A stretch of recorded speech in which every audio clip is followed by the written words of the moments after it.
How's it going, ladies and gentlemen? Thank you for joining me today on The Collective. Last night, I was able to see the new horror film from IFC and Shudder Studios, In a Violent Nature.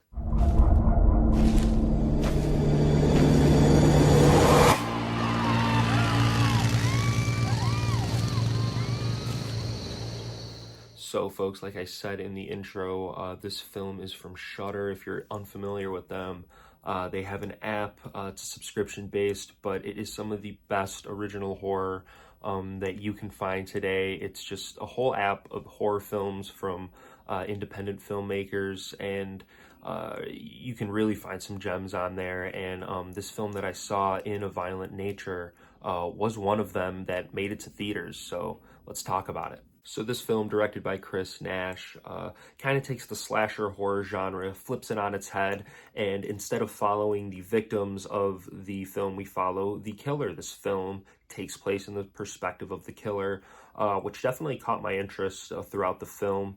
Another thing that I do want to say, In a Violent Nature, I think they really took the nature aspect and kind of went crazy with it, because we do get these just gorgeous shots of, the woods, the forest, nature. It's kind of, I don't know if it was supposed to be a pun on the film, but, I will say that before I get into anything, I think it should be kind of just let out the gate, because this film, cinematography is gorgeous. Our film starts off with the victims, and they're kind of taunting our killer's gravesite by the name of Johnny. They give him a whole story, very lore heavy. Um, but what they do in the beginning kind of sets everything into motion. They take things that don't belong to them, and it kind of awakens our main character, the person whose perspective we follow throughout the film.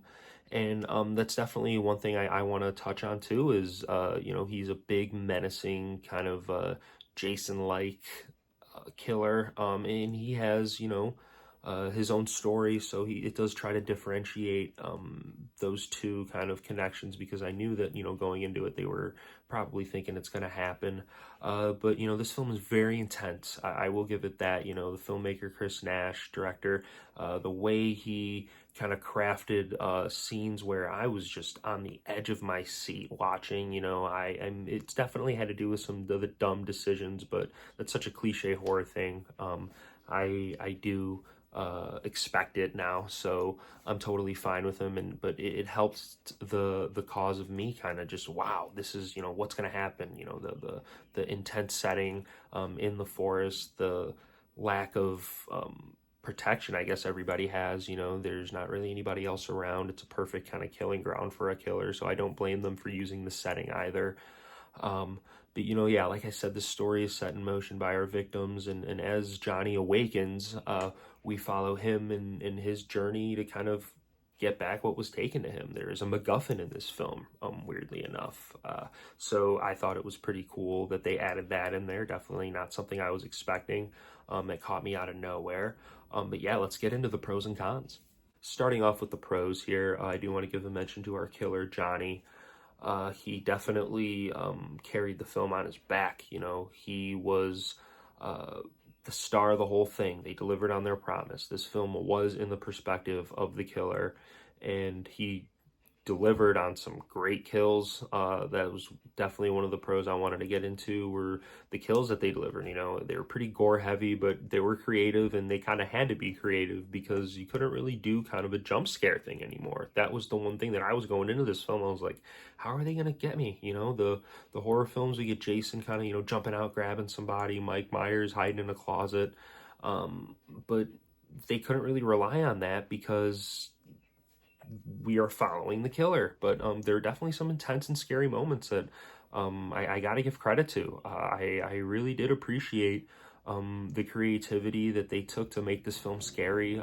They made some decisions lore-wise that I didn't really think were needed. I'll get into that in the cons. But in terms of the killer, the character, Johnny, he definitely delivered on his performance, and I would see a sequel, I think, eventually because of him. I do have some problems with the film that we're going to get into right now. But lastly, I did just want to touch on, again, the cinematography. This film looked beautiful. It was just gorgeous. I really do commend the cinematographer on the film. He made the film a lot more eye-catching and kept me interested in the whole way through, for sure.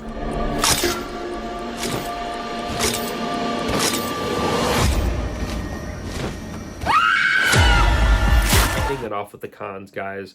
There are quite a few of them, unfortunately. I wanted to like this movie a lot. I really tried to give it the benefit of the doubt while watching it, but there were just a lot of things that didn't really line up for me. And starting off with the lore, like I kind of alluded to earlier, the lore is just this, not just the story, it's the way it's presented to us. There is a scene in the beginning of this film. It is in CGI. It showcases the MacGuffin of the film, what he's after. And I was so shocked that that got through editing. Like, you could have found any other way to do that. I'm not saying that I could have thought of a better way, but I'm sure that there were better ways. And I don't know. I just, it was a very questionable scene for me. You'll know it when you see it. That's all I'm going to say. It's in the very beginning of the film. But that's just kind of the tip of the iceberg. They introduce other characters, like I mentioned earlier, the victims of the film. And the acting was just really mediocre. Took me out of the film. It did not complement our main character, our killer, at all. And it wasn't like, oh, I wanted them to die, they were that bad. No, it wasn't even that. It was just, get them off my screen. There is a scene at the end. It's dialogue between the final two victims, the final girl and the one of the last victims of the film. And it was so corny, and the line was delivered, it was really and truly delivered so bad that I thought it was on purpose, and I thought it was a part like of a joke, like on the slasher genre. So I kind of laughed, and not even 5 minutes later, maybe 10, maybe, they try to give us a story, to make this film seem so profound and take itself so seriously. And I'm watching this thing, I'm like, am I watching the same movie here? Like, I really didn't understand it. It took itself way too seriously at some points, and it didn't really need a story. It didn't need lore at all. But they gave it to us, and I wasn't really responsive to it, if I'm being completely honest. One last thing I wanted to touch on that I noticed walking out of this film was the amount of walking that there was. I'm not even kidding you. There was 30 minutes of just him walking. Either the camera is over his shoulder, above him, on the side, but this guy is just walking for 30 minutes of this hour-and-a-half film. And there's not much I can really say good about it. Like, I guess the nature, like I said, the cinematography, it was eye-catching. It's what kept me into it. It is not the character's fault. Obviously, I just didn't understand why they needed so much of it. The whole thing about Jason and Michael Myers just being there all the time is the mystery. That's the cool part about it. And I mean, they really just kind of debunked that. This guy walks for miles and miles and miles, and I'm just watching this thing. I'm like, man, this is like the 15th shot of him just walking.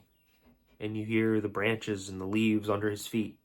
And I think they could have used their time a little bit more, I don't know, creatively, in terms of adding some other things in there. I don't know. But it was a lot of walking. If you like films about walking, you'll like this one. But getting into the final review, guys, the rating, I'm going to be giving this movie a 2.5 out of 5 stars. I couldn't really go good and give it that 3. I will give it a 2.5, though. You know, there were some interesting elements, stuff that I can definitely take away and be like, oh, okay, I'll remember this movie for a little bit. But it's very mixed for me, because I don't think I can say that the positives outweigh the negatives. It's very kind of 50-50 for me. But go see In a Violent Nature if you're interested. If you were just kind of on the fence, it's going to be on Shudder, so go watch it there. Give Shudder your money. Shudder's cool. But other than that, guys, thank you for joining me on the review. We will be coming out with some other things. I don't know. Couldn't really tell you off the top of my head what's coming out. I was kind of just so excited about Furiosa. I let everything else get past me. The Quiet Place, I know that's coming out soon. I want to see that. Call me a loser, but I want to see Garfield. So if I see Garfield, I'll do a review because Garfield's awesome. Other than that, you guys see you next time. Like, subscribe, comment. Let's get this thing going.